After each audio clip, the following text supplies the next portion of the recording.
എൻ്റെ ചെറുപ്പം മുതൽ ഇതുപോലെ ദുസ്വപ്നങ്ങളൊക്കെ വരാറുണ്ട്. രാത്രിയിൽ ഞെട്ടി ഉണരുമ്പോൾ കൂടെ എൻ്റെ അമ്മ ഉണ്ടാവാറുണ്ട്. എന്നിട്ട് എന്നെ സമാധാനിപ്പിച്ച് വീണ്ടും ഉറക്കും. ഒരു ദിവസം ഞാൻ എഴുന്നേറ്റ് നോക്കുമ്പോൾ അടുത്ത അമ്മ ഉണ്ടായിരുന്നില്ല. ആരോടും പറയാറുണ്ടായിരുന്നില്ല, പക്ഷേ എനിക്ക് ഭയങ്കര പേടിയായിരുന്നു. വളരും തോറും ആ പേടി എനിക്ക് ദേഷ്യമായി മാറി. അതുകൊണ്ട് ഞാൻ ആരും എന്നെ അത്ര പെട്ടെന്ന് എടുക്കാൻ സമ്മതിക്കില്ല.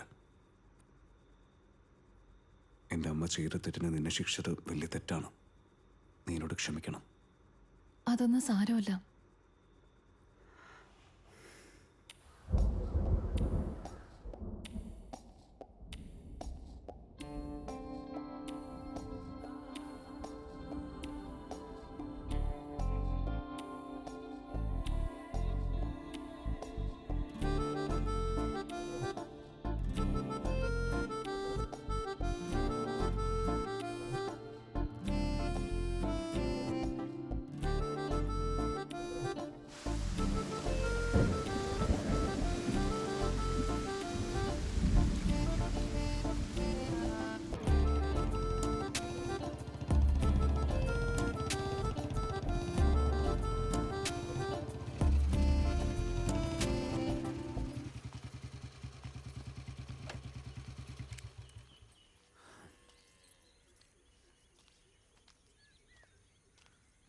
ചന്ദ്ര,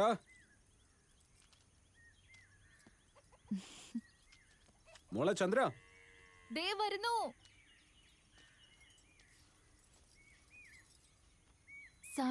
സാരെന്താ ഇവിടെ? കുറച്ച് വെള്ളം എടുത്തോണ്ട് വരുമോ? നിന്നോടാ, കുറച്ച് വെള്ളം എടുത്തോണ്ട് വാ.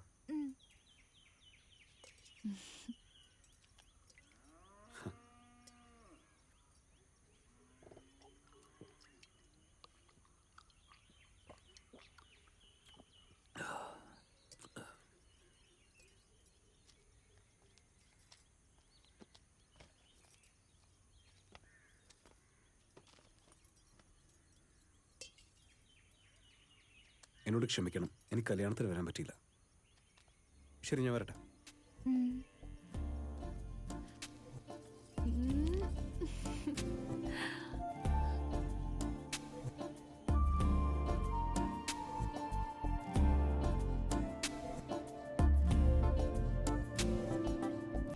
അനാമികയുടെ സ്നേഹം ബാലചന്ദറിലുള്ള എല്ലാ പേടിയും മാറ്റിയിരുന്നു. അതേ ധൈര്യത്തോടെ ഒരു ഭയവും ഇല്ലാതെ ഫാക്ടറിയിലേക്ക് വന്നു. സാറേ,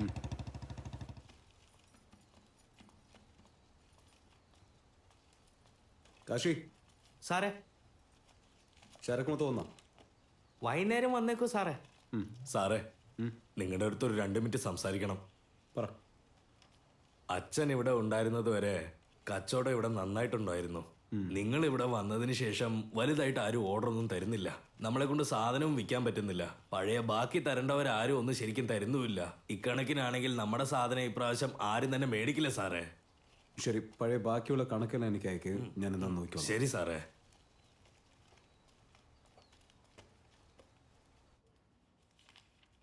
സാറേ, ആ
നമസ്കാരം.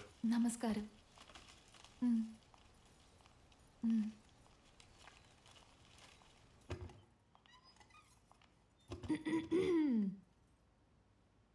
അനാമിക, നീ എന്താ അവിടെ? കുറച്ച് കഴിഞ്ഞാൽ ഞാൻ തന്നെ വരുമായിരുന്നല്ലോ. സമയം എന്തായെന്ന് അറിയോ നിങ്ങൾക്ക്? ജോലി തിരക്കിലെ സമയം പോയത് അറിഞ്ഞില്ല. ശരി, നിങ്ങൾ ഇരിക്ക്.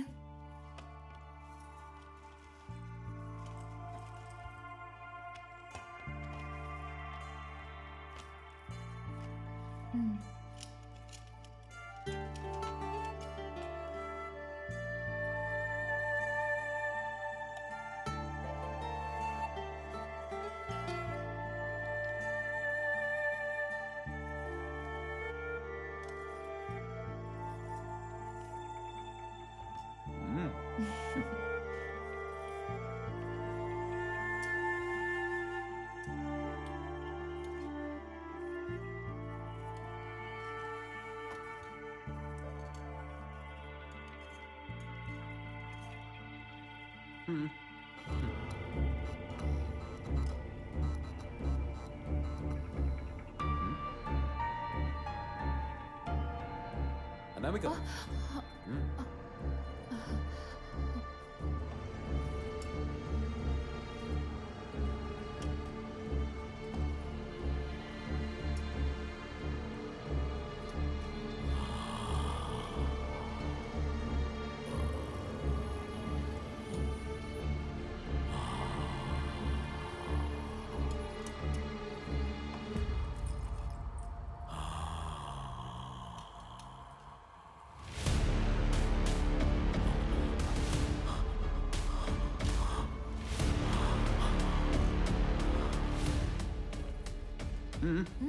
വേണ്ട വേണ്ട, കാശി എടുത്തോളൂ.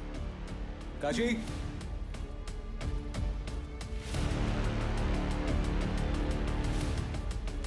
കളഞ്ഞു.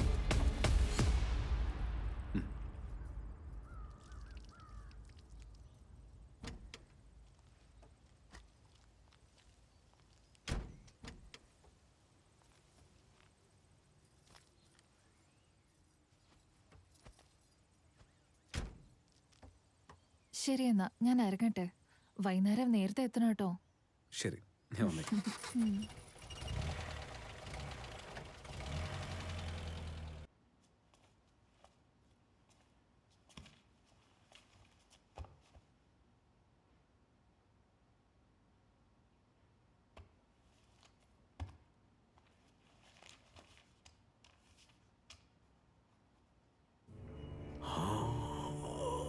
ബാലചന്ദ്ര,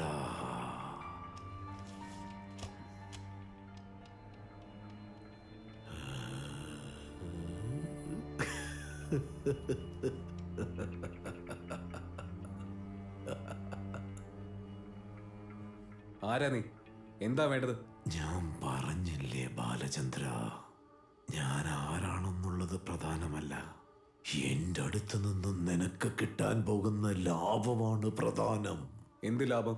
ഈ കച്ചവടം നിനക്ക് കൃത്യമായി ചെയ്യാൻ പറ്റുമോ എന്ന സംശയത്തിലാണ് നിന്റെ അച്ഛൻ ഇപ്പോൾ ഉള്ളത്. അദ്ദേഹത്തിന്റെ ആ സംശയം നമുക്ക് വിശ്വാസമായി മാറ്റണ്ടേ? അതെങ്ങനെ നടക്കും?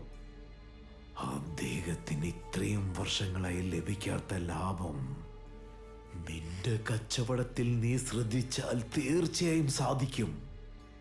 ഇതെല്ലാം നീ ചെയ്യോ? അതെ. ഇതിൽ നിനക്കെന്താ ലാഭം?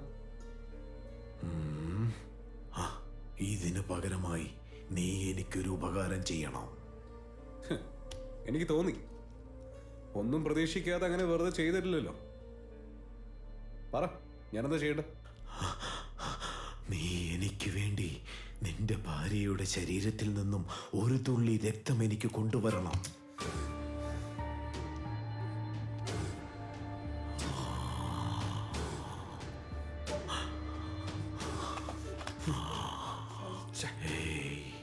ഒന്ന് നിൽക്കൂ ബാലചന്ദ്ര.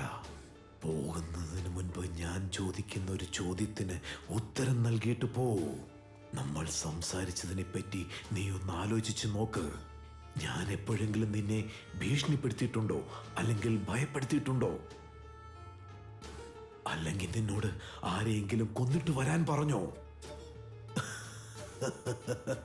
ഞാൻ നിന്നോട് ചോദിക്കുന്നത് ഒരു തുള്ളി രക്തം മാത്രമല്ലേ, അത് നിന്റെ ഭാര്യ പോലും അറിയാതെ നിനക്ക് ഇവിടെ കൊണ്ടുവരാൻ സാധിക്കും. ഒന്നാലോചിക്കേ, ഒരു തുള്ളി രക്തത്തിന് പകരമായി നീ സ്വപ്നം പോലും കാണാൻ പറ്റാത്ത രീതിയിലുള്ള പണം, പ്രശസ്തി എല്ലാം എനിക്ക് നൽകാൻ സാധിക്കും.